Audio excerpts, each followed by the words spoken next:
Ahorita vamos a ver algunos también. Pero el Katsung y aquí este de Poisoning and Drug Overdose están muy buenos para que vean estos fármacos y tóxicos que les encargan de teórico A para saberse de qué es presentación clínica, que si antídotos y todo eso. Estos dos vienen muy bien, están completillos y si quieren sacar de que flashcards o leer de ahí, están muy bien. Bueno, va a ser esto los temas de teórico A de esta semana. Y bueno, vamos a empezar por hablar con lo que es por los factores asociados a los medicamentos. Sí. Ok, bueno, los medicamentos por sí mismos ya cuentan con distintos factores que van a determinar cómo funcionan, ¿sí? Esto según principalmente pues la composición química, la preparación que le dé la farmacéutica y la vía de administración. Aquí si se fijan en las tablitas, pues se ve muy claramente cómo funcionan de forma distinta. Por ejemplo, la concentración de una intravenosa en el tiempo, pues como es directamente en la sangre, la concentración desde luego es súper elevada. Pero en la intramuscular, ok, si bien sigue siendo una concentración alta, no es tanta como una intravenosa. Y si se fijan también, todas las que no son la intravenosa tienen como un tope, un piquito, un pic, y después pues van a irse reduciendo. En el caso de la intravenosa va desde la mayor concentración hasta la menor. Esto como que se eleva brevemente, llega como este estadio máximo y finalmente pues solo va a decrecer en el tiempo. Y luego tenemos aquí una comparación similar en las otras vías de administración, como serían, pues, por ejemplo, la solución oral, las cápsulas, comprimidos, que son otro tipo de presentaciones para los medicamentos. ¿Ok? Y bueno, ya les mencionaba también, veíamos la semana pasada, en semana uno cómo era la farmacocinética y cómo era la farmacodinámica. Recordemos que la farmacocinética habla más bien de cómo el medicamento va a interactuar en el cuerpo y la farmacodinamia o la farmacodinámica va a hablarnos más sobre cómo va a actuar la fisiología del organismo en reacción a los medicamentos. Y bueno, ahora pasando así a hablar sobre factores asociados al paciente, empezando por los neonatos o los prematuros, vamos a hablar en todos estos factores asociados al paciente. Va a ser los cuatro puntos del ADME, la administración, distribución, metabolismo y excreción, para que lo vayan captando. Entonces, empezando por los factores relacionados a la administración, pues en los recién nacidos tenemos que el estrato córneo es más delgado, esto que permite una difusión percutánea mayor, menos secreción gástrica, menor vaciado gástrico, menos barro con proteínas, menor filtración y además, pues al ser un neonato, su barrera hematoencefálica es inmadura. Entonces, esto va a disminuir la presión de oxígeno, o no recuerdo aquí bien la abreviatura. Pero bueno, también esto nos va a reducir el flujo y menor perfusión. ¿Qué más? Tenemos la distribución también. Es más hidrosoluble. Los prematuros también tienen un 85% más de agua. Igualmente el término ya es un 75% y tienen una menor concentración de grasa, ¿sí? Es más difícil que se distribuyan los medicamentos no liposolubles. Además, aquí es más que nada, pues, porcentajes. No preguntan mucho realmente de aquí, pero sí hay algunos puntos que ahorita les voy a mencionar que sí son importantes, porque no preguntan como tal que se aprendan todos los porcentajes, que se aprendan todo lo que está arriba, todo lo que está abajo, son más bien como puntos, fisiológicos específicos que tienen que aprenderse. Por ejemplo, lo que les mencionaba de la barrera hematoencefálica inmadura, sí tenganlo en cuenta. Ahorita que veamos los abuelitos también vienen unos cuantos factores más que sí deben tener en cuenta, pero no es que se aprendan esta lista y se la macheten todo. No, no vayan a hacer eso porque no van a llegar a ningún lado. Mm, ok, avanzando. Metabolismo, entre más prematuro, pues bueno, obviamente hay un mayor retraso en la maduración. Tiene que pasar más tiempo antes de que el neonato como tal llegue como a ese, ¿cómo lo digo? A ese punto en el que su cuerpo, o sea, si bien todavía está inmadura, está desarrollado al punto de un bebé nacido a término, si me explico. Ok, y bueno, su capacidad metabólica también va a depender buena parte de su hígado, del estado en el que esté, y también un poco de lo que sería su peso. Y eso nos va a ayudar a influir en lo que serían principalmente pues las enzimas propias del hígado, los dichosos CYPs. Algunos son más altos, otros son más bajos, pero principalmente pues estas reacciones de aquí que son, si mal no recuerdo, las de fase 2, la acetilación, conjugación, glucuronidación, en general pues se van a ver disminuidas. Y en cuanto a la excreción, de los fármacos en un recién nacido de término, pues van a tener una semivida baja y conforme van pasando las semanas también el mismo bebé conforme va madurando, su riñón también va a aumentar su tasa de filtrado glomerular. Ok, esos fueron los recién nacidos. Ahora los geriátricos, pasando del inicio de la vida a un poco más al final. Empezando por la administración, pues bueno, aquí influye que el pH gástrico de los ancianitos pues es más elevado, es decir, es más alcalino, ya no es tan ácido. Entonces, esto puede dificultar precisamente la absorción correcta de algunos medicamentos que dependan del pH gástrico. Igualmente, pues el vaciado se ve afectado, ya no es tanto como en alguien más joven, por lo mismo de que, pues bueno, ya la edad no les permite tener un vaciado tan elevado o con siquiera decir, pues relativamente normal. Lo mismo con la motilidad gástrica, que ya ven que pues luego están los abuelitos que tienen este estreñimiento y todo eso. Lo mismo por la motilidad disminuida. Flujo sanguíneo más bajo, si es que sus abuelitos no son hipertensos o algo, pues lo más seguro es que te estén dando un flujo sanguíneo bajo. Igualmente, concentración de hierro, calcio, vitaminas se van para abajo. Lo mismo casi todo, pues esto muy asociado a, ¿cómo se dice? Pues sí, vaya, las propias etapas de la vida.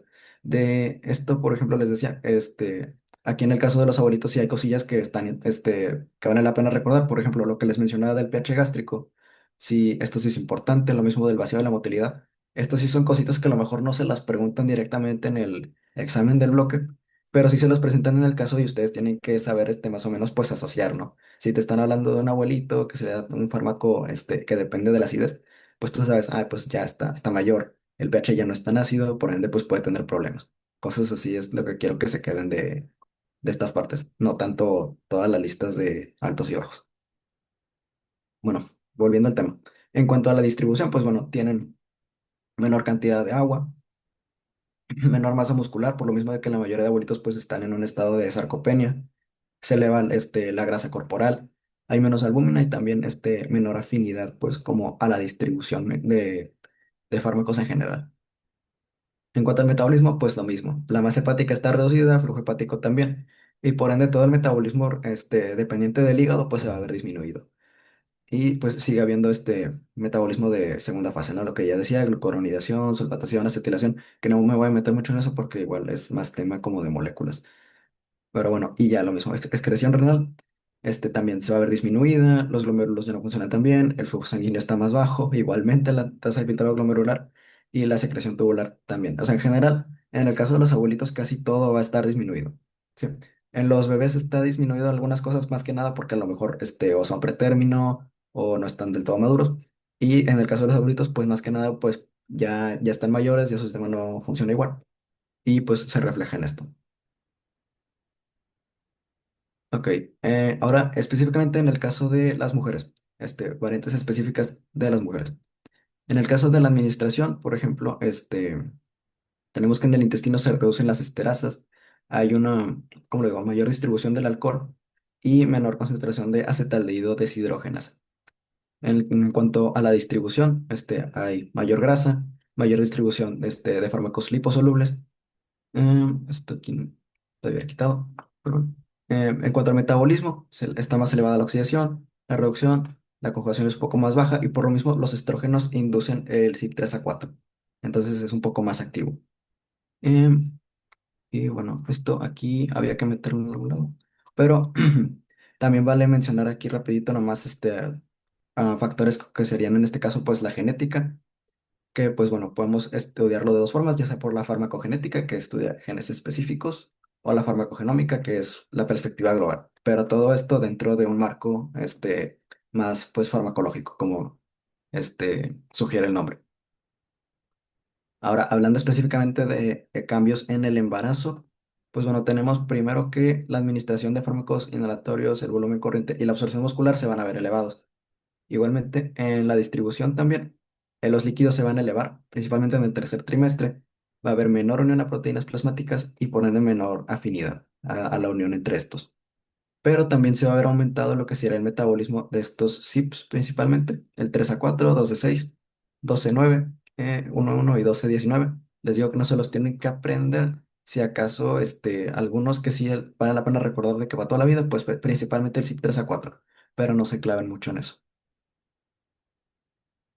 Ok, esos fueron todos factores relacionados al paciente, que si es un bebé, que si es un anciano, que si es mujer, que si está embarazada. Ahora vamos a hablar de factores ambientales propios, pues podemos verlo como los antecedentes no patológicos del paciente, que si su dieta, que si hábitos, que si lo que sea.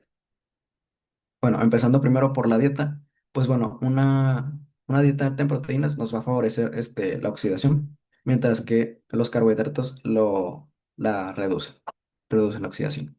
¿Sí? Las proteínas van a estimular lo que es el P450, el CYP450. Y bueno, esta misma dieta hiperproteica nos va a reducir el flujo renal, el aclaramiento de creatinina, va a haber una menor excreción renal. Igualmente, una dieta hipoproteica e hipocalórica nos puede reducir lo que sería la concentración de oxazepam, que pues bueno, es una benzo, no se pone mucho, es así como que un fun fact. Y bueno, factores relacionados al ciclo circadiano, bueno, que durante el día hay una mayor actividad del CYP450 y una mayor actividad por parte de la glucuronidación, mientras que por la noche se prefiere, o sea, preferencia como a lo que sería el metabolismo mediante sulfatación o el uso del glutatión. Ok, otros factores ambientales que serían pues toxicomanías como en el caso del tabaco y el alcohol. Empezando por el tabaco, pues bueno, que los hidrocarburos aromáticos que vienen en el cigarro van a estimular lo que es el CYP1A2 y van a tener como efecto también reducir los mismos efectos sedantes que nos podría causar a lo mejor una benzodiazepina. Esos efectos depresores o sedantes se verían reducidos cuando el paciente acostumbra a fumar o tomar fumar tabaco. También, igualmente, reducen el efecto antihipertensivo que pueden inducir los betabloqueadores por lo mismo de que también el humo del tabaco favorece la hipertensión y también reducen el efecto analgésico que podrían dar, por ejemplo, los opioides. Eso en cuanto al tabaco. En el caso del alcohol, lo podemos dividir en efectos agudos y en efectos crónicos. En el caso agudo, se favorece o se estimula el CYP450, hay una menor biotransformación y se eleva la concentración de benzodiazepinas y fenobarbital. Sí, o sea, como que podríamos, um, por algo les dicen por ahí que dicen, no combinen alcohol y benzos porque se vienen abajo por esto mismo. Bueno, en el caso agudo. Ahora, pasando al crónico, ya no va a haber una estimulación, sino que va a ser más bien como una reducción en lo que es la actividad del CYP450. Y ahora en este caso va a elevar la biotransformación y se va a reducir la actividad de otros fármacos, que en este caso, así más, los más relevantes vendrían a ser la warfarina, antidiabéticos y la rifampicina. Ok, otros factores patológicos, en el caso de pues, personas con insuficiencia hepática o ya una cirrosis hepática, pues bueno, recordemos que en estos casos pues falta parénquima hepático funcional y por esto mismo no vamos a tener los CYP que se encuentran en los mismos hepatocitos, entonces por esto mismo van a estar todos bajos. No tiene caso ni que se aprendan cuáles, solo sepan que por el mismo hecho de que pues falta este tejido hepático funcional que tenga las enzimas, los CYPs, pues obviamente van a estar disminuidos. En el caso de la obesidad, pues es un poco distinto. Si se eleva el 12,1, se reduce el 3,4. Y bueno, en el caso de la diabetes mellitus, cuando hay un mal control metabólico, pues bueno, esto nos puede provocar lo que es cetonemia, o sea, los cuerpos cetónicos en la sangre y alteración en algunas enzimas. Ujú, ok. Ahora, en cuanto a efectos adversos en el caso del embarazo, bueno, aquí no, aquí puse mal esto, tengo que corregir. Se las corrijo para cuando se las pase, pero puse mal el formato, no se apuren. Ok, ahora sí, efectos adversos. Ya hemos hablado un poquito la semana pasada, pero bueno, empezando por lo que es una reacción adversa como tal. Esta se trata pues de una reacción pues nociva e indeseable, pero que se da en concentraciones normales. Sí, sí, eso es lo que es un efecto adverso. Bueno, una reacción adversa. El efecto adverso como tal es un resultado que se atribuye a la acción de un fármaco. Y ya veíamos también la semana pasada que era una idiosincrasia, que es una reacción inusual o inesperada, pero que se da en ciertas personas hacia un medicamento. No es algo que yo pueda predecir. A lo mejor yo me tomo un paracetamol y no pasa nada, a lo mejor Rubén se toma uno, pero de que no se le da algún tipo de reacción alérgica. Eso es una idiosincrasia. Yo no puedo, predecir o calcular que Rubén tendría un efecto, alérgico en él. Eso es una idiosincrasia. Sí, y van muy ligadas sobre todo a lo que pues son factores genéticos de cada quien y lo que sería la iatrogenia. En este caso hablamos pues de un daño o efecto secundario indeseable, pero en este caso es causado por el tratamiento médico o la intervención de un profesional de la salud. Sí. Esto puede ser de que un espectro pues bastante amplio de efectos secundarios, yendo pues desde las cuestiones más leves o hasta complicaciones graves o permanentes. Sí, entonces aquí les puse en resumen para no tener que echarse todo este choro. Un efecto adverso es amplio, incluye cualquier efecto no deseado. Una reacción adversa es específica, refiere a efectos nocivos y no deseados a dosis normales. Y en el caso de la idiosincrasia es muy específica y son reacciones adversas impredecibles por susceptibilidad individual. Ok, ya lo que les comentaba, la iatrogenia, ok, es causado por una intervención médica. Idiosincrasia es una reacción anormal, inesperada, debida a factores genéticos. Sí. Ok, y ahora podemos clasificar también reacciones de los medicamentos. Puede haber reacciones de hipersensibilidad, la que ya conocemos, las típicas alergias, una respuesta pues exagerada del sistema inmune a un medicamento, alguna sustancia. Y luego tenemos otro tipo de reacción que sería la teratogenicidad, es decir, pues cualquier factor medioambiental que pueda producir anomalías permanentes en lo que sea la estructura o función del embrión o el feto, yendo incluso lo que sería pues la restricción del crecimiento o la muerte. Y ya por último, pues nos queda la mutagenicidad, que es el proceso por el cual las células normales se convierten en células cancerosas. Ok, ahora tenemos estos otros tipos de reacciones, el tipo A, B, C, D y E. Se ven muchos, pero la verdad es que son bastante sencillas de entender. Empezando por el tipo A, de aumentadas. Bueno, estas son reacciones predecibles y que se relacionan principalmente, pues, obviamente, al mecanismo de acción, pero pues son una extensión exagerada de los efectos farmacológicos normales, ¿sí? De eso mismo viene que se le diga, pues, de efecto aumentado. Luego tenemos las tipo B o bizarras, que en este caso pues son reacciones impredecibles. Están relacionadas con la dosis o el mecanismo de acción. No, más bien, no están relacionadas.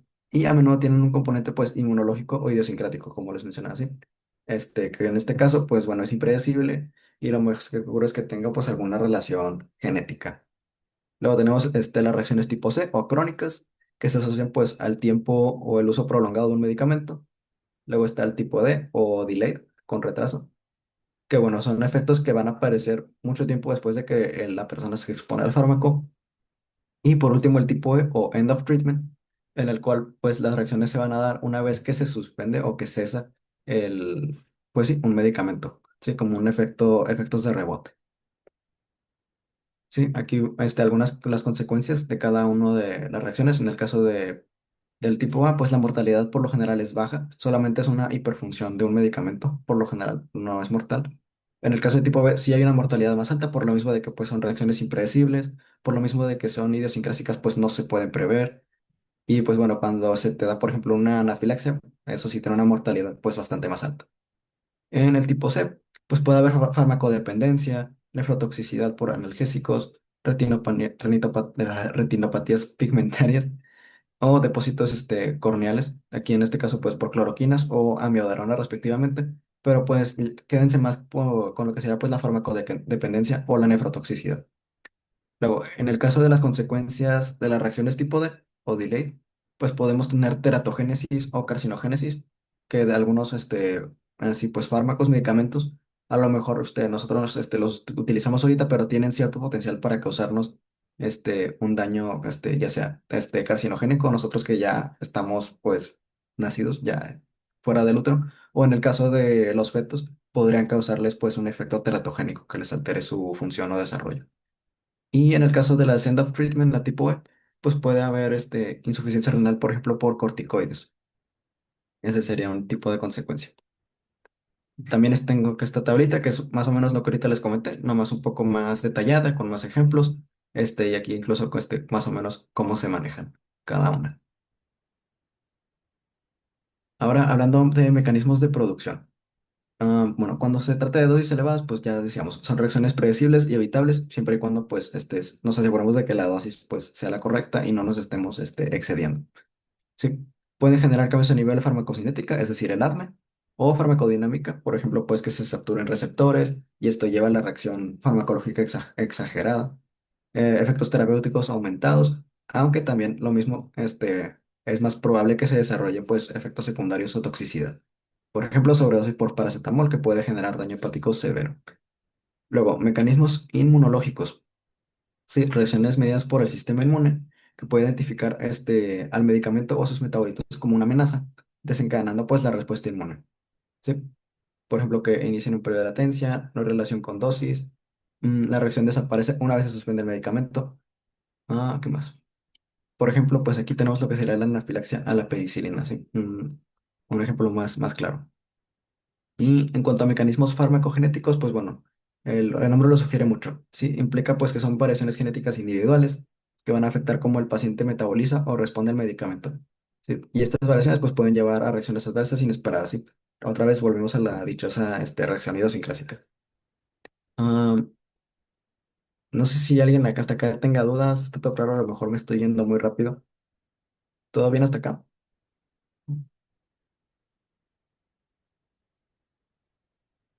¿Todo bien? Ok, si salen dudas, preguntas, ahí levantan la mano, me escriben en el chat o algo, no, es para que me detenga, porque sí siento que me acelera un poco. Y disculpen. Mm, ok, siguiendo con, en el caso de las infecciones, pues bueno, las interacciones con el virus o el fármaco o el patógeno, pues puede desarrollar la manifestación patológica. Por ejemplo, aquí el uso prolongado, digamos, de antibióticos. ah, El uso prolongado de antibióticos de amplio espectro pues, nos puede llevar al que se dé pues una disbiosis y nos acabe produciendo pues una infección por Clostridium difficile, ¿sí? Que nos da como resultado pues la dichosa colitis pseudomembranosa. Ok. Mecanismos de genotoxicidad. Bueno, en estos casos, pues bueno, los medicamentos pueden dañar el material genético de las células y llevar a mutaciones que podrían eventualmente llevar a la aparición del cáncer. Por ejemplo, pues algunos inmunosupresores, que puedan usarse para tratar linfomas, leucemias agudas, estrógenos, el mismo alcohol también. Por ejemplo, con el caso del síndrome de tóxico alcohólico fetal. Y bueno, también por toxicidad directa de un fármaco sobre algún órgano.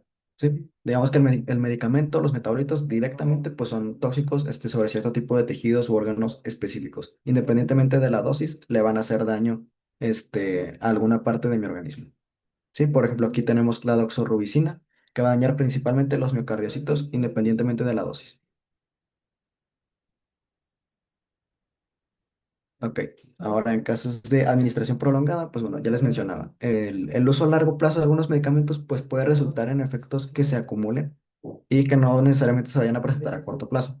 Y entre estos efectos tóxicos crónicos pues encontramos los siguientes, como serían fenómenos adaptativos celulares, que en este caso, pues bueno, por el mismo hecho de que estuvimos administrando por tanto tiempo un fármaco, el cuerpo pues va empezando a desarrollar lo que sería una tolerancia.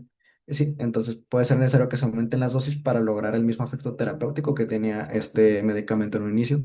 Y a su vez también se puede formar una dependencia fisiológica, que el cuerpo pues se acostumbre a estar recibiendo el medicamento y una vez que lo retiras, pues el cuerpo al haberse acostumbrado no lo puede dejar ir tan fácilmente y reacciona. Sí, como sería pues un fenómeno de rebote, ¿no? Sí, retiramos repentinamente el medicamento y el cuerpo va a reaccionar de manera exagerada porque se adaptó a la presencia del fármaco, ¿sí? Y pues puede presentar una exacerbación de síntomas originales que el medicamento trataba al momento en que se le administraba o aparte la aparición de otros nuevos síntomas. Sí, por ejemplo, los inhibidores de bomba de protones, que los suspendes y el paciente, pues, si lo haces de golpe, el paciente puede experimentar un aumento excesivo del ácido gástrico. Y pues bueno, esto le podría empeorar el reflujo, que es para lo que principalmente se usan estos medicamentos. Aunque estoy seguro de que todos pudieron pensar en algún otro, más de un otro ejemplo un poco menos saludable que los que les estoy mencionando aquí. Y bueno, ya para acabar con teórico A, solo queda ver reacciones adversas estas de aparatos y sistemas, que de una vez les menciono, realmente son casi todas por toxicidad directa en el respectivo órgano. Pero bueno, empezando por el sistema renal, pues bueno, nefrotoxicidad directa. Como algunos medicamentos, pues van a causar daño a las células renales y esto nos puede causar una lesión renal aguda o enfermedad renal crónica. Por ejemplo, el típico ejemplo para el caso del sistema renal, pues son los antiinflamatorios no esteroideos, que van a reducir el flujo sanguíneo a los riñones, inhiben las prostaglandinas y esto les puede causar una insuficiencia renal, ya sea pues en un caso agudo o si es a la larga, pues ser algo crónico. Igualmente en el caso del hígado, que se dé hepatotoxicidad directa, que en el caso del metabolismo de algunos fármacos, pues bueno, puede darse que se generen metabolitos tóxicos y pues bueno, causen daño a los hepatocitos. También las reacciones de hipersensibilidad, algunos medicamentos pues pueden causar una respuesta inmunológica hacia las células hepáticas específicamente. Luego, en el sistema cardiovascular, lo mismo, efectos directos sobre el miocardio. Algunos medicamentos pues, pueden alterar la función cardíaca, ya sea por acción directa o por el equilibrio de los electrolitos, que recordemos, pues también son muy importantes para el correcto funcionamiento del corazón. Sí, algunos medicamentos pues, pueden prolongar el intervalo QT y esto puede llevar a un aumento en el riesgo de arritmias. Luego, pues en el sistema nervioso, les digo, toxicidad directa. Algunos medicamentos cruzan la barrera hematoencefálica y causan daño neuronal o efectos en lo que sería la correcta neurotransmisión en el sistema nervioso. Y bueno, por ejemplo, aquí tenemos lo que serían los antidepresivos, que pueden afectar niveles de neurotransmisores y llevar a efectos adversos neurológicos. En el caso de si la sangre o el sistema hematológico, podemos decirle, tenemos la mielotoxicidad o toxicidad en la médula ósea, que pues bueno, van a afectarla directamente y pueden disminuir la producción de las células sanguíneas o destruirlas directamente, como pues sería pues en el caso de algunas reacciones inmunológicas que lleven a la destrucción ya sea de eritrocitos, leucos, plaquetas, lo que tengamos en la médula ósea. En el caso del sistema respiratorio, pues tenemos directamente el broncoespasmo, que pues puede ser una constricción bronquial, aunque esto es como más visto en pacientes con asma, es más como característico de ellos. Y luego tenemos también la fibrosis pulmonar por lo mismo, porque es un daño que se hace al tejido pulmonar. Y estos fármacos pues pueden causarnos un daño crónico en los pulmones y eventualmente llevarnos a una fibrosis. Y ya también puede haber alteraciones metabólicas igualmente, como por ejemplo el metabolismo de la glucosa y los lípidos. Sí, en este caso, pues medicamentos que, por ejemplo, induzcan una resistencia a la insulina o aumenten los niveles de lípidos en la sangre. También puede haber alteraciones en el balance, en el balance electrolítico, por ejemplo, los diuréticos, que pues bueno, al inducir la diuresis, el orinar, en la orina pues pueden favorecer que perdamos, por ejemplo, sodio y potasio. Y ya por último, pues las reacciones a nivel dermatológico, principalmente, por ejemplo, las reacciones de hipersensibilidad, que pues causen ciertas reacciones alérgicas en la piel, como prurito, erupciones cutáneas o incluso cierta fototoxicidad. En el caso de que algunos fármacos, por ejemplo, pueden aumentar la sensibilidad de la piel a la misma luz solar y pues facilitando la aparición de quemaduras o erupciones. Y con eso quedaría teórico A. No sé si quedan dudas, preguntas hasta acá, antes de pasar con lo de Rubén. ¿Todo bien? ¿Todo chido?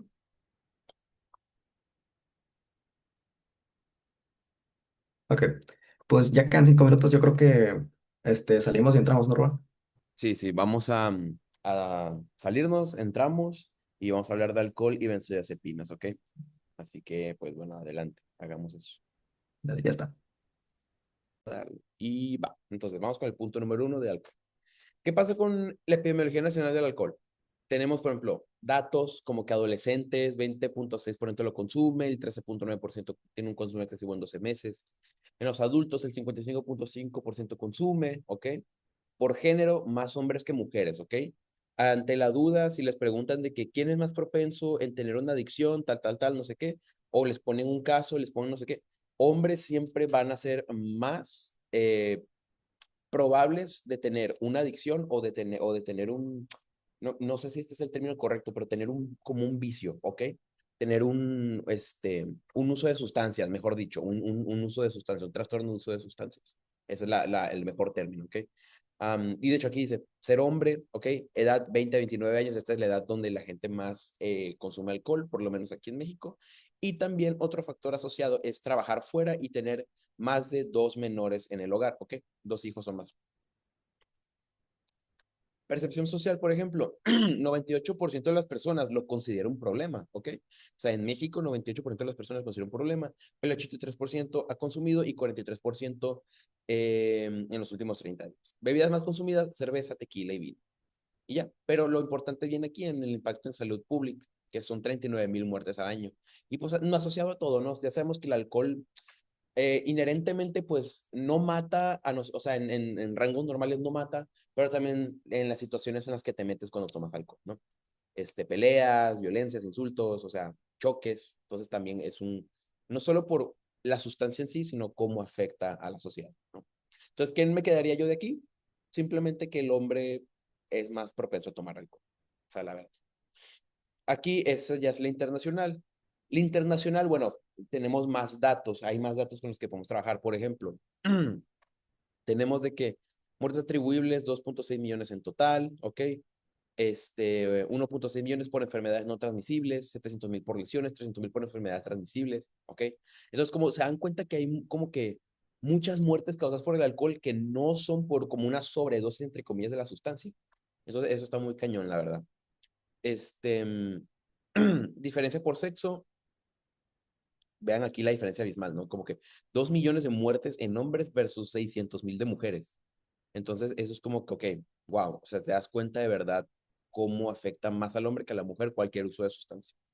Am, de esta información, pues la neta me voy a saltar prevalencia, el grupo más afectado, con que sepan que es a jóvenes, es a hombres. O sea, yo creo que esto aplica para todo, ¿no? Estos factores asociados de ser hombre, edad 20, 29 años, trabajar fuera y tener más, dos o más menores en el hogar, creo que aplica para todo el mundo, ¿ok? Igual, no es como que les van a preguntar específicamente de qué, o sea, quiero que se concentre más en carga social, ¿ok? Vemos que tiene un impacto en violencia, desempleo, problemas familiares, embarazo y salud mental. ¿Y qué más? Tendencia global, disminución del 20.2% en muertes atribuibles entre 2010 y 2019, pero la carga sigue alta en Europa ya, que hay más de 52 muertos por cada 100,000 personas. Y la cobertura de tratamiento muy baja, como ya habíamos dicho la semana pasada, ¿no? Es difícil, este, como que sobrellevar un trastorno sobre sustancias por esto mismo, porque a veces no hay suficientes o no hay mucha atención o hay mucho poco tratamiento, o sea, como que hay muy poco tratamiento como para que la gente vaya y aparte la estigmatización. Entonces, sí, la gente que tiene un trastorno sobre sustancias, la verdad sí es bastante, bastante fuerte poder sobrellevar el trastorno. Muy bien, y eso ya es todo de epidemia. Entonces,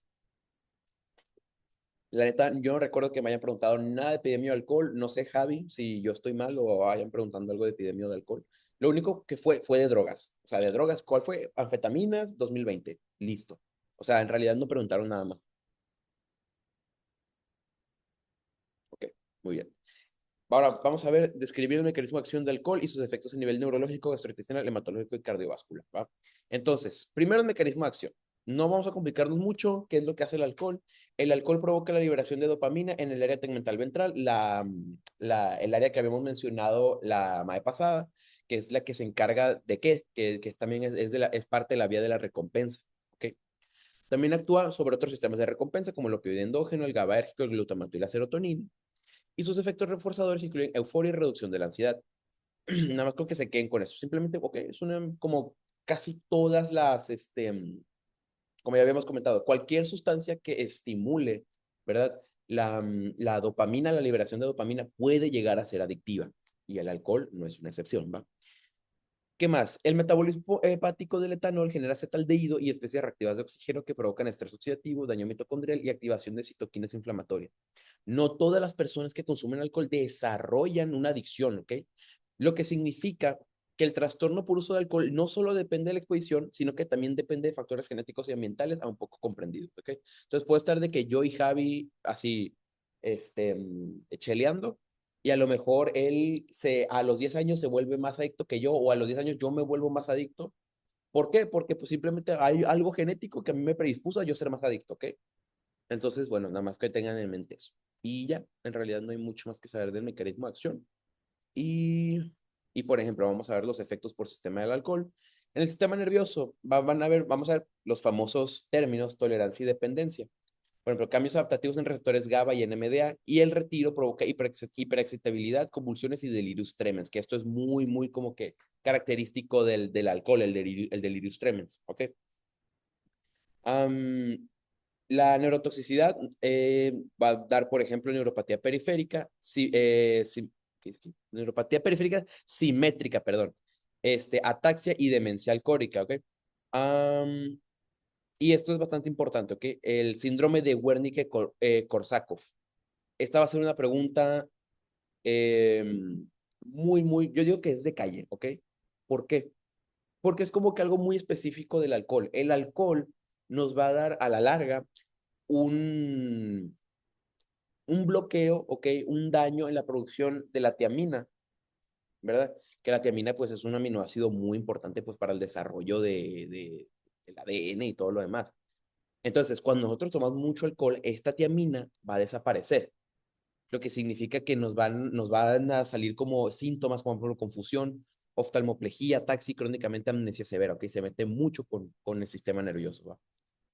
Y finalmente, alteración de la visión y riesgo de generación del nervio óptico. Entonces, básicamente el delirius tremens es como que, pues, bueno, su nombre lo dice como delirius, como de delirar, y es como que eso mismo, o sea, como, ¿cómo podría explicárselos? Como este síntoma de abstinencia muy característico, como que empiezas como que a tener problemas motores, problemas, como que psicológicos por el simple hecho de que, ¿por qué? Porque es un síntoma de abstinencia, ¿va? Y ya. Y quédense bastante con el síndrome de Wernicke-Korsakoff. Cualquier pregunta que ustedes le digan que tenga que ver relacionada con el alcohol es Wernicke-Korsakoff, ¿ok? Wernicke-Korsakoff y más si les dicen de que, ok, déficit de tiamina. Y si no, puede ser delirius tremens, cuando están de que temblando, están como un estado como que mental deficiente, ¿ok? Tienen, por ejemplo, sí, como que sí, todo eso, como que están temblando y tienen como que, como un delirio. Entonces, bueno, eso es lo único del sistema nervioso. No sé si hay preguntas del sistema nervioso. Con que se queden con delirius tremens y Wernicke-Korsakoff, yo creo que va muy bien. ¿Ok? Va. Entonces, tenemos el sistema gastrointestinal. Esto lo van a ver más en digestivo el semestre que viene para ustedes, así que pues, bueno, igual es bueno saberlo ahorita. No creo que se los pregunten mucho en el examen esto, pero igual vamos a verlo. Dice, el hígado, ¿qué va a pasar? Cuando tomamos mucho alcohol, nuestro hígado va a avanzar a un estado de esteatosis hepática, ¿ok? Después de eso nos puede dar una hepatitis alcohólica y luego una cirrosis, favorecida por estrés oxidativo y activación inmune, ¿va? Complicaciones, hipertensión portal, varices esofágicas y gástricas por riesgo de hemorragia masiva. Esto es un tema de examen de qué? De sexto semestre, ¿ok? Así que no se me preocupen, yo no creo que les vayan a preguntar esto. Páncreas, principal causa de pancreatitis crónica, daño directo y formación de cálculos intraductales.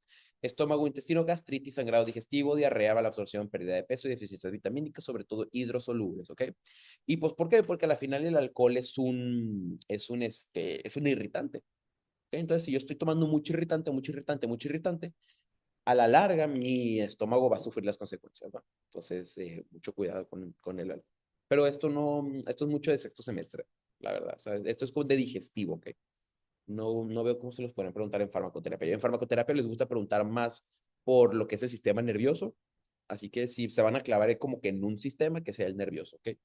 Porque al final como que va muy de la mano con neuro. No sé si se han dado cuenta de eso. Ok.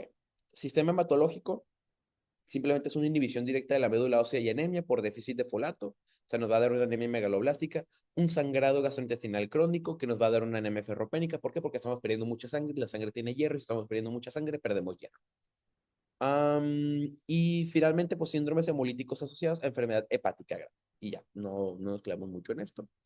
En el sistema cardiovascular, nos puede dar una cardiomiopatía dilatada, que es una hipertrofia y fibrosis ventricular y una disfunción mitocondrial y aumento de canales de calcio, arritmia, sobre todo durante el síndrome de abstinencia o consumo agudo excesivo, el binge drinking, esto sí es importante.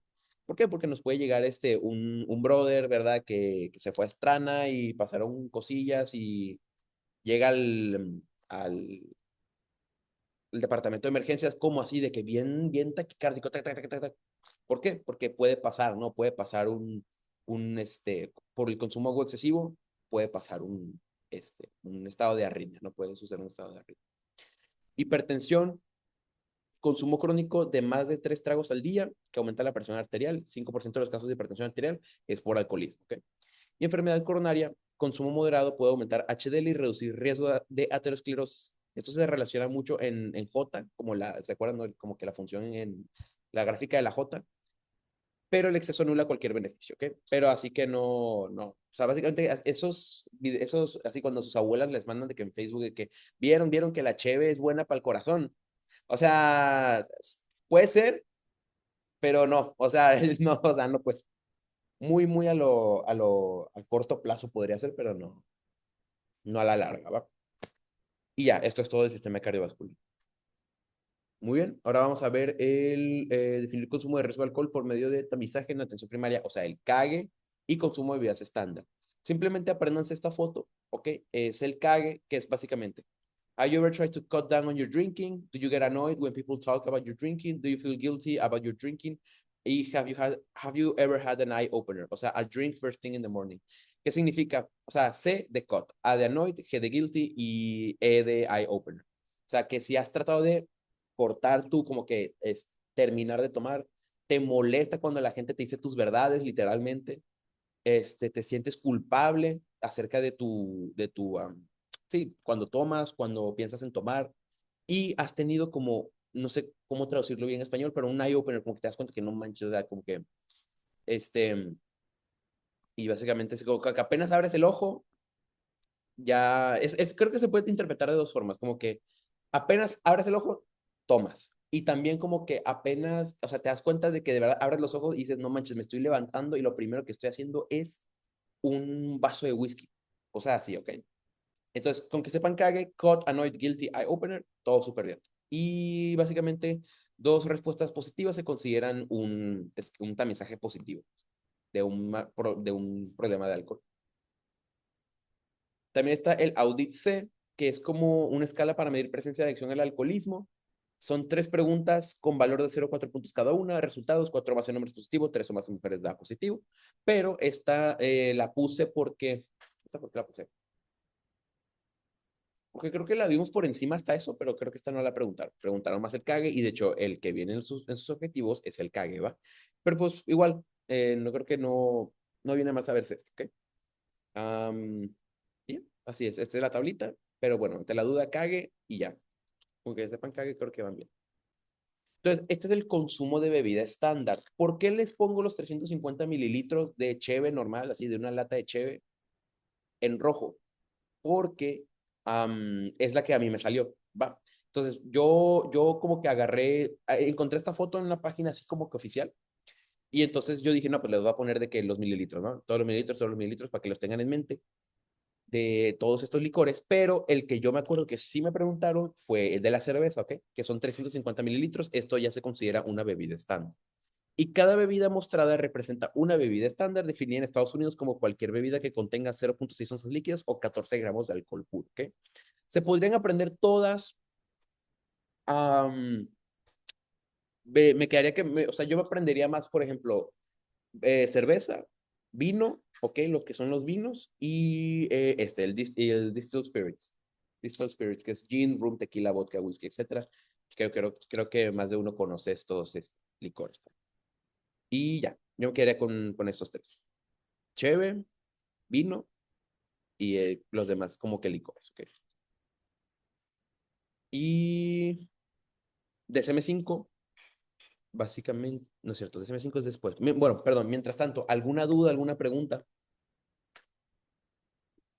Ya vamos por la mitad más o menos de alcohol, creo. Súper, ok. Entonces, conocer la clasificación de consumo no saludable de alcohol y trastorno por consumo de alcohol de acuerdo con los criterios del DSM-5. ¿Qué pasa? El uso riesgoso, ¿qué es el uso riesgoso del alcohol? Es básicamente, the fuck, ¿qué es esto? Clasificación. Pues básicamente el uso riesgoso es algo y es que incrementa tu probabilidad de tener consecuencias negativas en tu salud, ¿va? O sea, eso es lo que significa un uso riesgoso, que tú tomas algo y eso probablemente te puede hacer daño. Entonces, el Instituto Nacional de Abuso de Alcohol y Alcoholismo estima la cantidad de alcohol que pone en riesgo la salud de una persona. Entonces, si yo soy un hombre menor de 65 años, más de 14 bebidas a la semana o más de 4 bebidas al día, ¿ok? Ya esto me pone en un estado de riesgo y mujeres y hombres mayores de 65 años, más de 3 bebidas al día, ¿ok? Esto probablemente sí lo puedan preguntar, sí veo que lo podrían preguntar, así que ténganlo en mente, ¿ok? Am, nada, es básicamente cuántas cheves me tengo que echar para yo ya estar en riesgo, ¿ok? Que una cosa son una o dos cheves, ahí no va a pasar nada. Pero si te estás tomando así un 12 diario, ahí pueden pasar cosas malas. Entonces, el DSM-5, ¿se acuerdan de esto? O sea, ¿se acuerdan que la semana pasada vimos esta tabla y de que, ay, sí, el DSM-5 y la introducción y de estos 11 puntos? Bueno, el DSM-5 en realidad es lo mismo. O sea, es lo mismo. Por eso les dije que es importante saberse el DSM-5 desde primera semana para todo lo demás, porque el DSM-5, lo único que tienes que hacer es cambiar específicamente el nombre de la sustancia. Volvemos a lo mismo. Si estamos hablando de alcohol, consume alcohol de más. Quiere dejar el alcohol, pero no puede. Se invierte mucho tiempo en conseguir el alcohol, craving de alcohol. El alcohol afecta obligaciones y responsabilidades, etcétera, etcétera, etcétera. ¿Ok? Entonces, con que ustedes ya se aprendan como que el base, ya lo tienen para todos los, como que los objetivos que tengan que ver con DSM-5, ya. Entonces, lo mismo aquí, esto es de osmosis, que es como un DSM-5 de alcohol. Entonces, básicamente dice literalmente, menciona específicamente la sustancia en sí. Entonces, para que lo tengan en mente, ¿va? Muy bien. Correlacionar el consumo de diversas bebidas alcohólicas con el criterio legal para señalar como alcoholizada a una persona. Esto es la tabla para los famosos alcoholímetros, que yo creo que a más de uno nos ha sacado un sustito. Aunque no vayas tomado, ¿eh? O sea, aunque no vayas tomado, yo creo que aún así te asusta. Pero bueno, esta es una tablita que menciona, por lo menos aquí en México, cuánto tienes que tener de alcoholemia, o sea, alcohol en sangre pues para ver qué onda. Por ejemplo, de 0.01 a 0.07, tolerancia, 0.08, 0.19, aliento alcohólico, 0.20, 0.39, ebrio incompleto, y de 0.40 miligramos por litro de sangre en adelante, no apto para conducir. Esto la verdad no me lo preguntaron. Yo creo que a nadie le preguntaron esto. No sé, Javi, si te preguntaron esto. Pero igual, ¿qué me quedaría yo de aquí? La neta, con que tenga de 0.4 miligramos por litro de sangre en adelante, pues ya, no apto para conducir. Yo me quedaría con el más pesado, o sea, el último de acá. Y ya, es todo. Muy bien. Conocer las manifestaciones clínicas de intoxicación por alcohol, su tratamiento y diagnósticos diferenciales. Como que ya lo mencionamos poquito, ¿no? Como que por sistemas, pero bueno, vamos a volverlo a ver rapidito, simplemente para repetirlo. En neurológicas y psiquiátricas, que es como que donde más preguntan, euforia inicial, desinhibición, alteración del juicio, incoordinación, motora, disartria, somnolencia y en niveles altos, confusión, estupor y coma.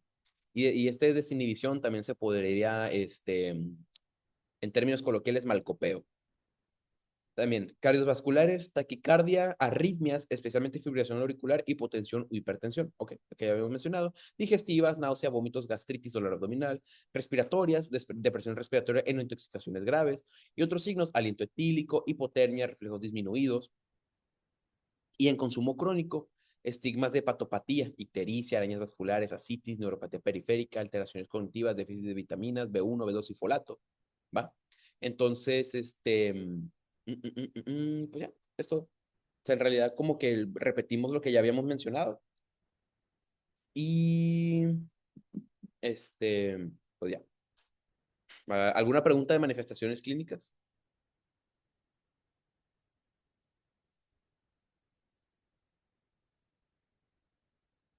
Bueno, ok, sí, con que se queden más que nada con lo psiquiátrico. Y lo psiquiátrico vemos que es mucho como que a la larga, ¿no? En un paciente que ya lleva un trastorno de alcohol, como que tiembla, como que está tembloroso, mentalmente está, no en un estado psicótico, pero está, ¿cómo decirlo?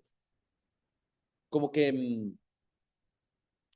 ¿cómo mencionarlo? Eh, alerta, como que está así, como que lo tocas y como que está como que así como todo em, jittery, que es en inglés, no sé cómo es en español, perdón. Pero ya sí, o sea, con que sepan de esto ya van muy bien. Y no, esto de lo que es de patopatía y digestivo, no creo que se los pregunten, pero bueno, solo para que lo tengan en mente, ¿ok? Ok, tratamiento. Tenemos el soporte vital básico.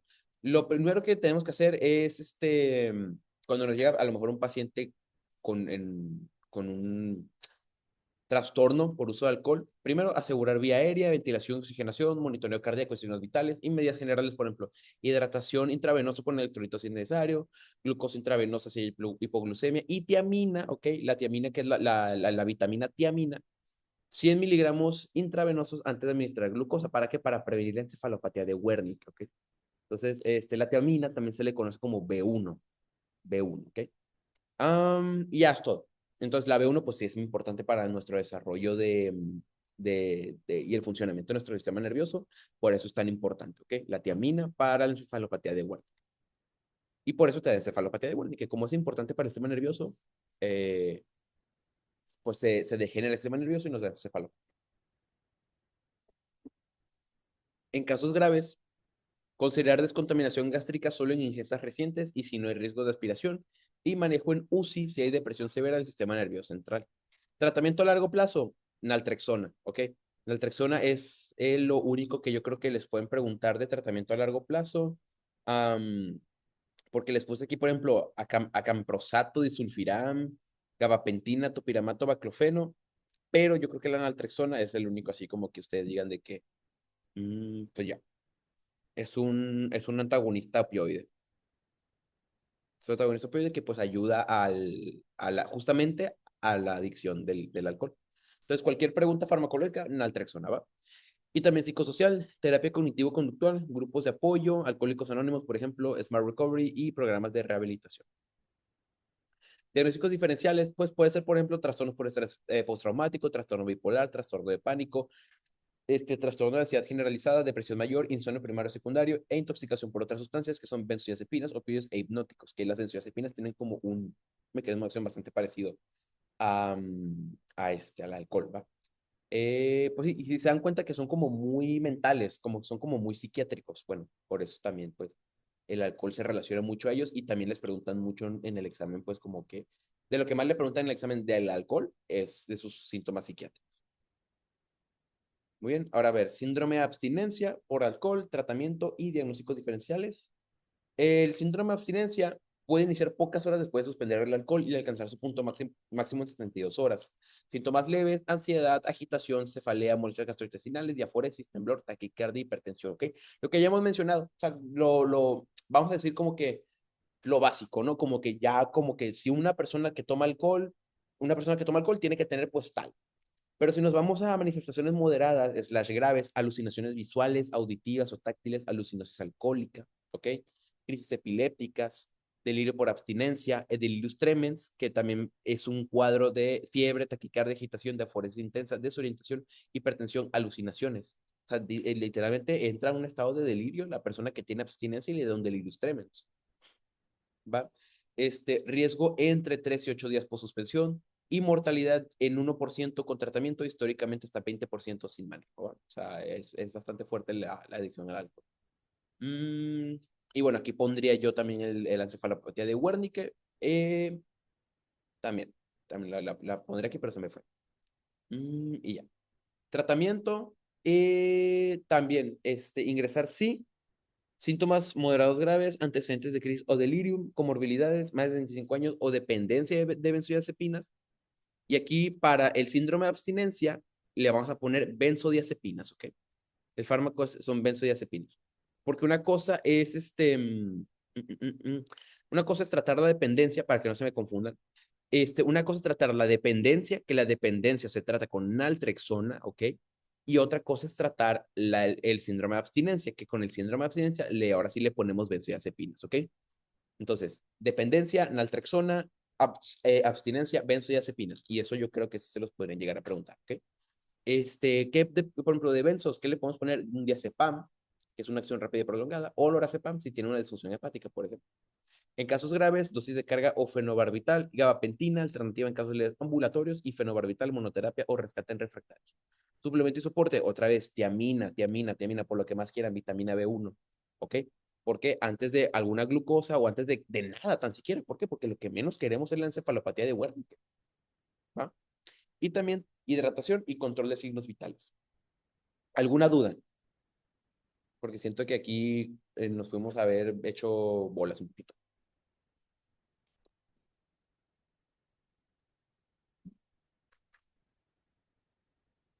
¿ok? Entonces, básicamente, dependencia, naltrexona, abstinencia, benzodiazepinas, suplementos que podríamos ponerle, tiamina, ¿para qué? Para prevenir encefalopatía de Wernicke, ¿ok? Tiamina, vitamina B1, súper.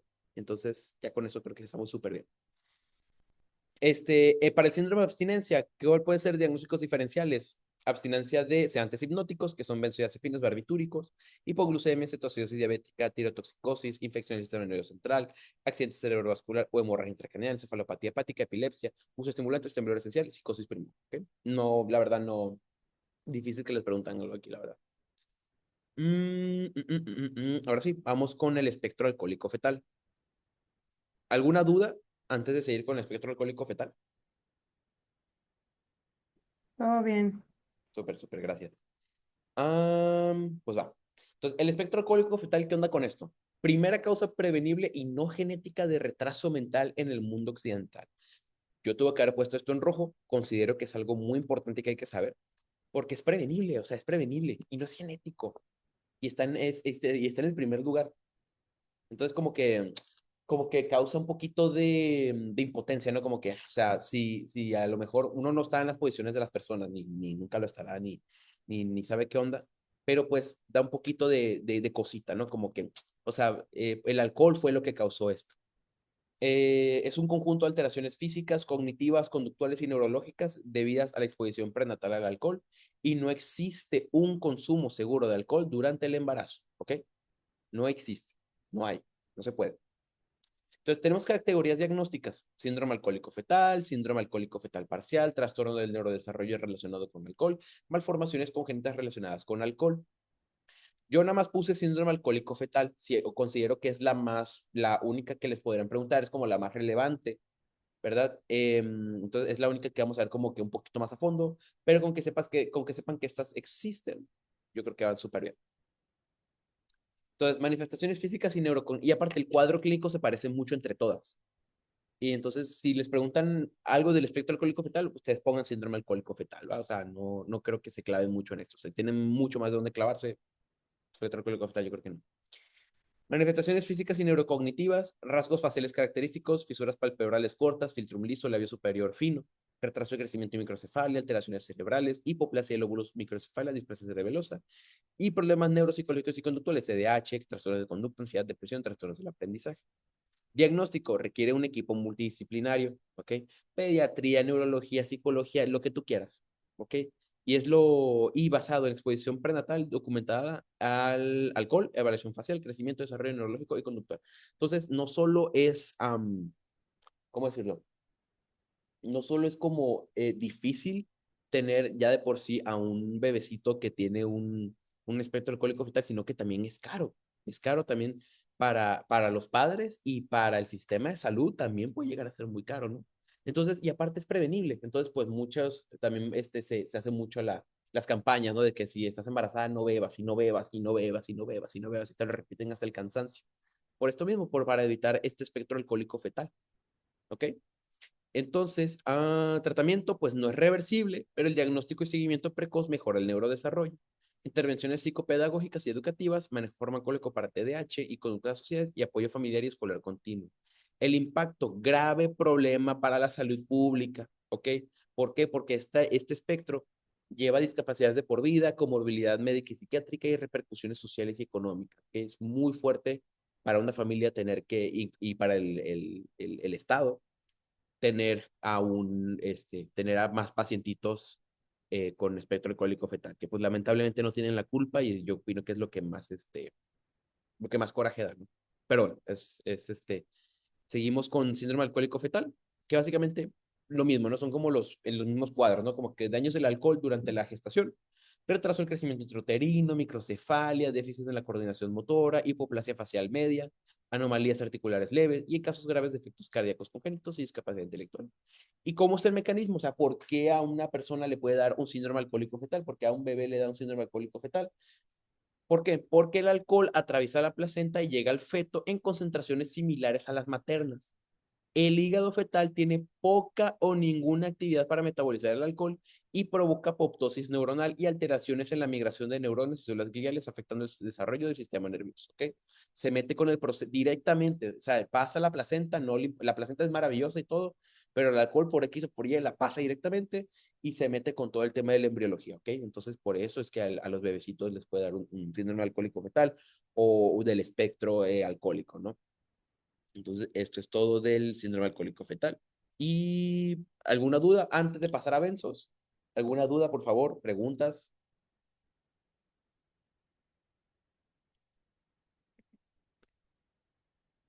¿O vamos bien? Súper. Ok, gracias, Diana. Vamos a hacer algo. Me quedan 5 minutos y ya nos quedan benzodiazepinas. Benzodiazepinas es un poquito más corto, ¿ok? Entonces, nos quedan 5 minutos de Zoom. Vamos a salirnos y vamos a meternos y terminamos con benzos, ¿ok?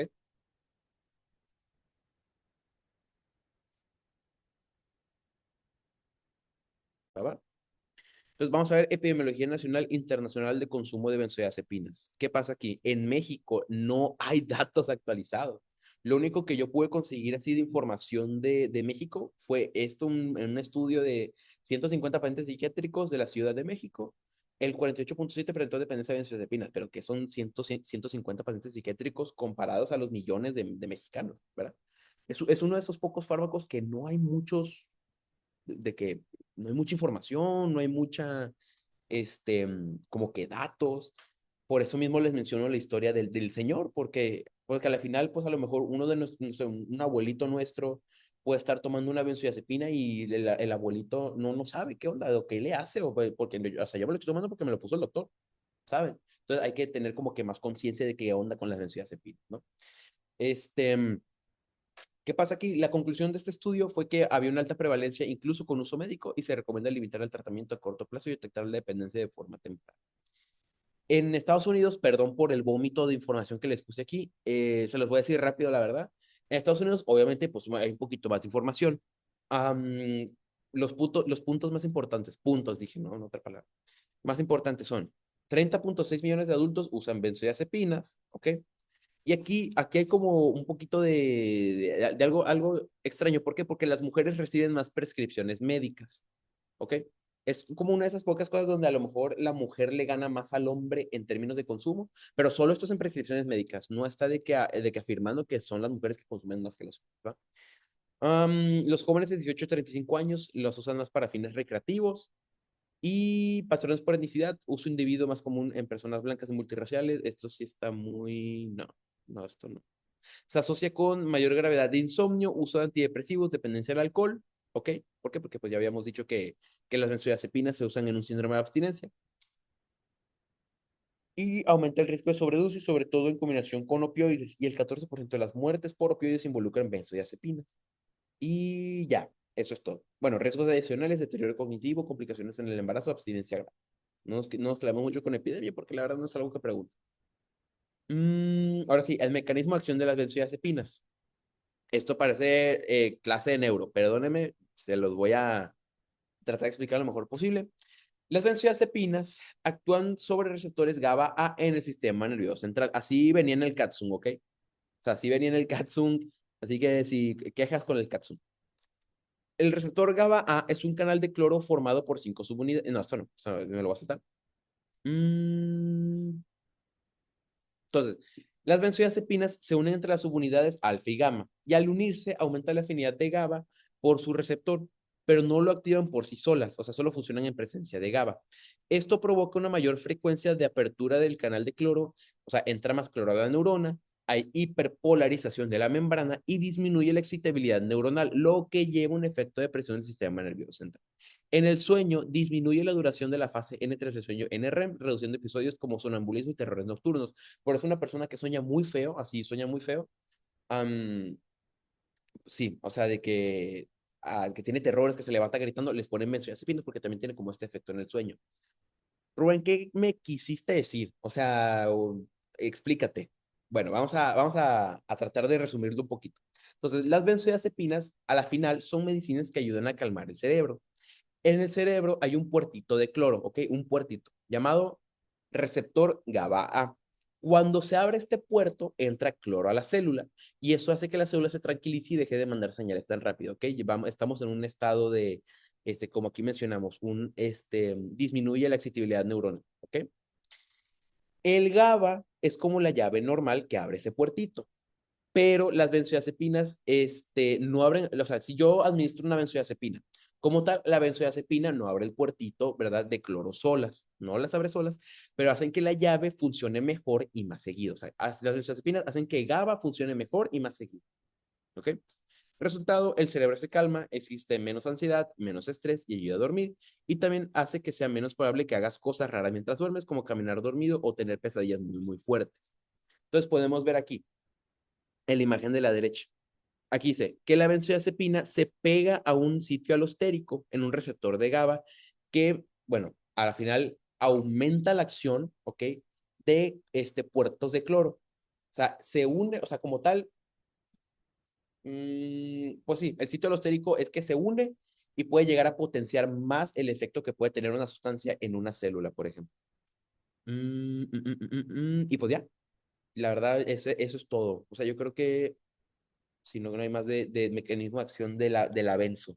Entonces, básicamente, llega la benzo, se pega a un sitio alostérico, el sitio alostérico hace que el receptor, el puertito de cloro GABA, se abra, ¿ok? Se abra más de lo normal, se abra, y permita más que entre más el cloro, lo que va a hacer que se disminuya la excitabilidad de la neurona, llevando a la final un estado de, pues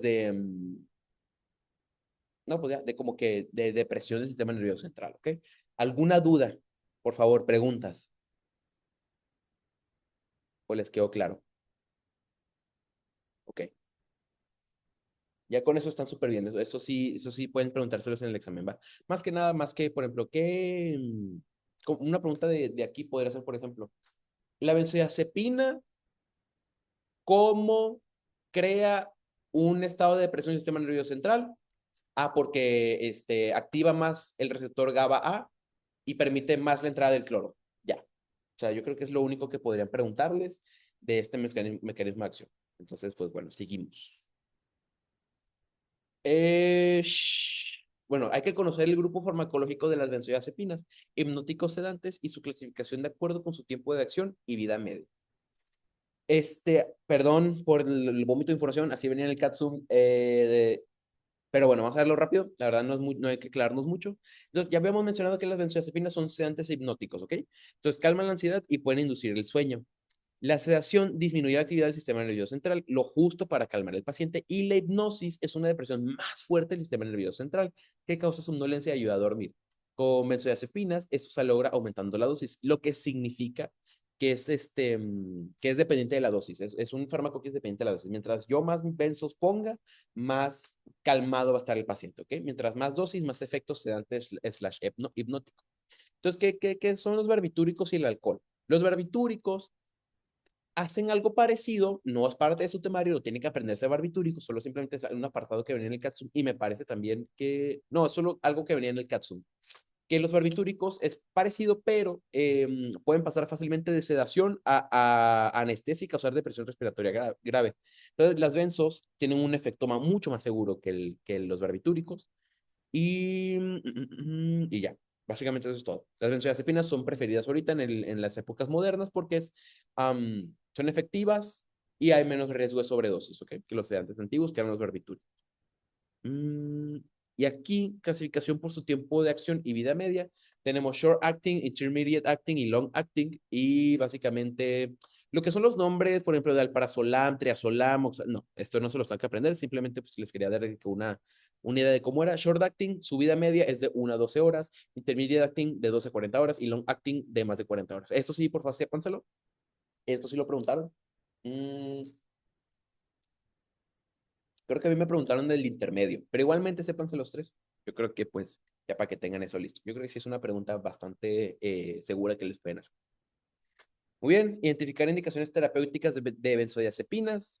Entonces, ya dijimos que las benzodiazepinas actúan en el sistema nervioso central, lo deprimen, potencian el efecto del GABA, entra más el cloro hace que la excitabilidad de la neurona baje, y por ende llegamos a una depresión del sistema nervioso central, ¿ok? Entonces, tenemos ansiedad y trastornos relacionados, crisis de... ¿para qué vamos a usar las benzodiazepinas? Para gente que tiene ansiedad y trastornos relacionados, crisis de pánico, fobias, insomnio, o sea, inducción y mantenimiento del sueño, epilepsia y crisis convulsivas, ¿ok? Espasticidad y trastornos motores, agitación y sedación, incluyendo procedimientos médicos. A lo mejor pues hay una persona que se está convulsionando mucho, ¿no? Y tenemos que ponerle un intravenoso, se va a morir, tenemos que poner una benzo a lo mejor, ¿ok? Amnesia inducida antes de procedimientos y para el síndrome de abstinencia alcohólica, ¿ok? Como ya habíamos mencionado. Am, entonces, síndrome de abstinencia alcohólica es una benzodiazepina. ¿Y quién me puede decir qué es el que se usa para la dependencia al alcohol?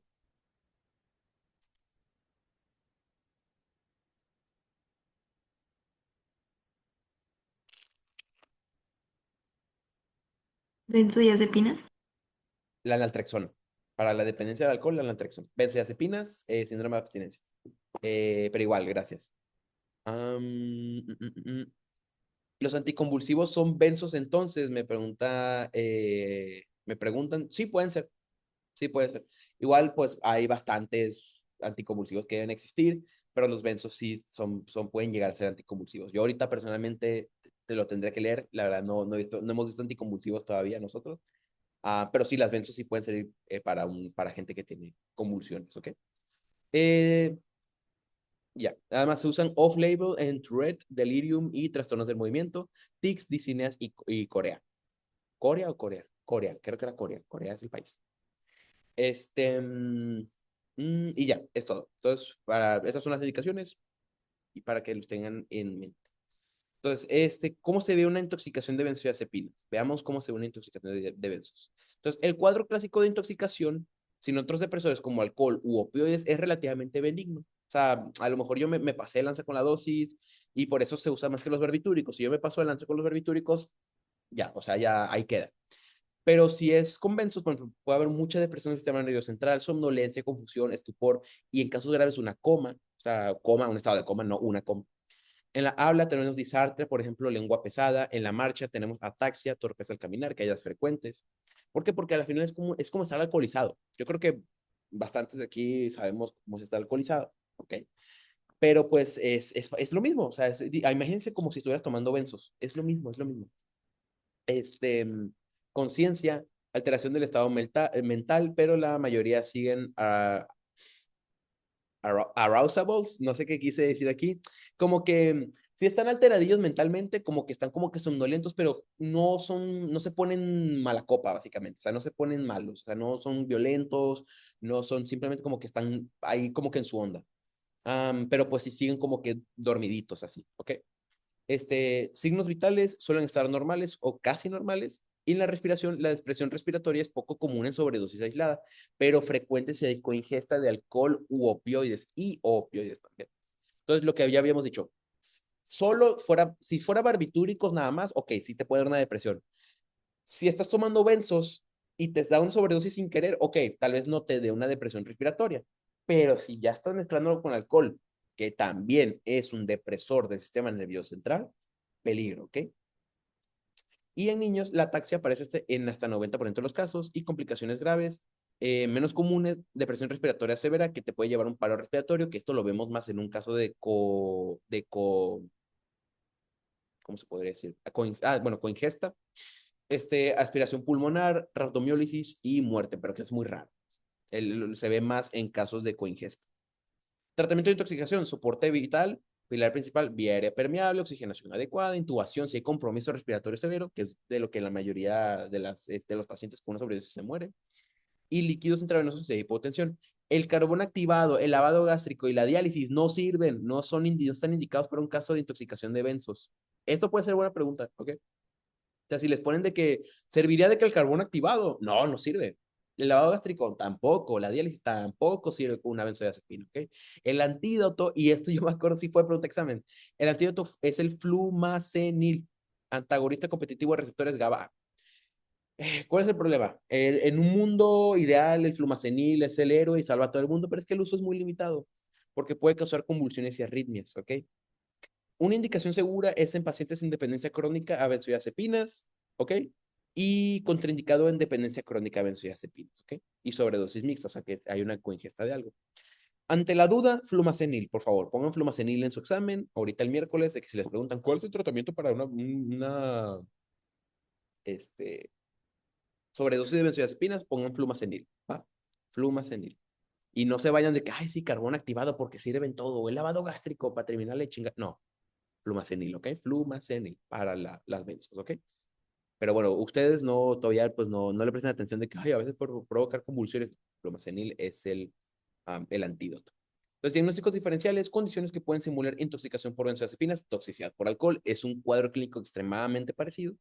Opiáceos, que también te pueden dar una depresión respiratoria, pupilas mióticas, hipoglucemia, confusión, alteración de, del sensorio.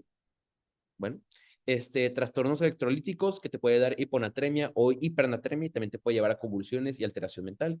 Stroke, evento cerebrovascular que te puede dar un déficit focal neurológico con alteración de conciencia y ya. Resumen, básicamente la clínica típica de una persona con uso de benzodiazepinas es una depresión del sistema nervioso central, más ataxia, más disartria con signos vitales normales, complicación grave, depresión respiratoria, más con alcohol u opioides, tratamiento, soporte vital, no carbón activado y solo flumacenil en pacientes no dependientes, pero bueno, ustedes solo pongan flumacenil. Y diagnósticos diferenciales, alcohol, opioides, hipoglucemia, alteraciones electrolíticas y EBC. Muy bien. Conocer las manifestaciones clínicas, pero ahora del síndrome de abstinencia. Del síndrome de abstinencia, uy, uy. Bueno, no puse el síndrome de abstinencia. Creo que no lo puse. Qué raro. Estoy seguro que sí lo puse. O se me habrá perdido. Bueno, para no quitarles más tiempo, sí, ¿no? Estoy seguro que sí lo hice, pero a lo mejor la moví. Para no quitarle más tiempo, se los mando después cuando mande la PPT. Les pongo aquí el síndrome de abstinencia de benzodiazepinas, ¿va?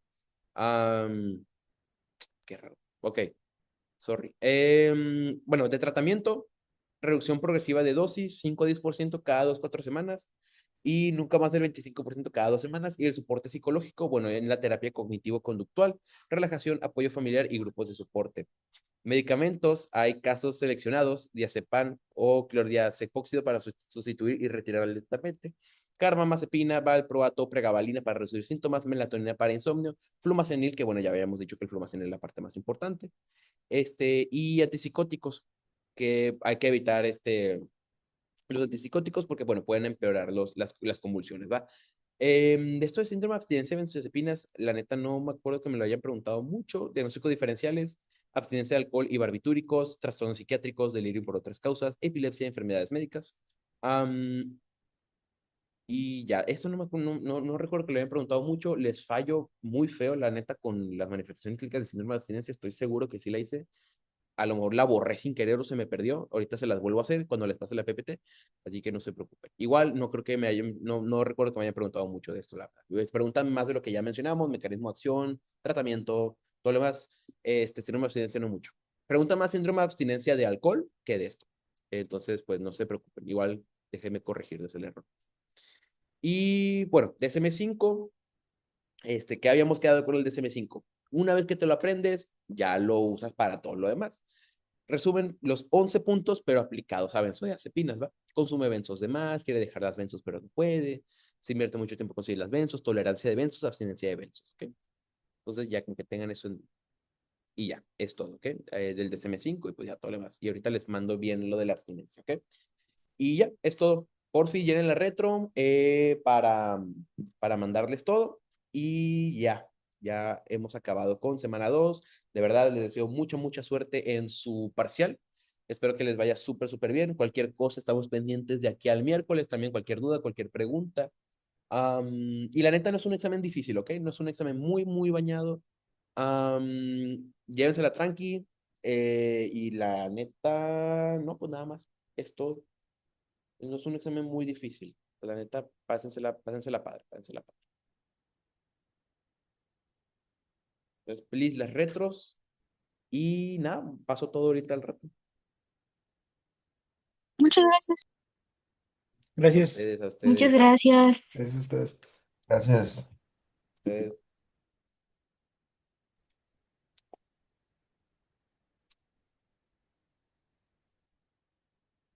Me quedé con una duda. Sí, ¿qué pasó? ¿Qué tan matados vienen con, o sea,